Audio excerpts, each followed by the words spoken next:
يا الفلوس غيخليك تموتيفا، هذه كذبه ديال الفلوس اللي غتخليك تموتيف. نو ريزولتس اللي غادي يخليك تموتيفا. ريزولتس نقدروا نديروهم فلوس مي اي دونت ثينك سو.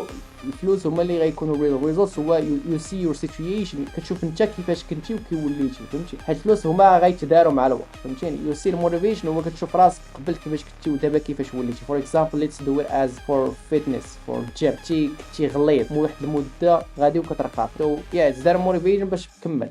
فور اكزامبل فور ذا فاينانشال سيتويشن، كنتي عايش في واحد البلاصه وليتي دابا عايش في واحد البلاصه، فهمتي؟ ما ديرهاش بعلاقه مع الفلوس، مي علاقه بالخدمه اللي درتي انت. So it's good. Another thing اللي خصك ترد ليه البال هو الا كنتي كتصبر والحاجه الثانيه كتعض، فهمتي؟ كتعض في الجول اللي باغي توصل ليه، كتعض فيه، فهمتي؟ ما كتابوندونيش. هذوك هما الحوايج اللي يخليك دير الفلوس after، ماشي الموتيفيشن، ماشي الا درتي الفلوس تموتيف. هاد الحوايج ما خاصكش تخدم بالموتيفاسيون، تخدم باش دير الاكشن، وقد ما درتي الاكشن بلا ما تسنى في الريزولت ناو، قد ما الريزولت كتجي كتبقى غادا وكتجي لعندك وتقرب لك، فهمتيني؟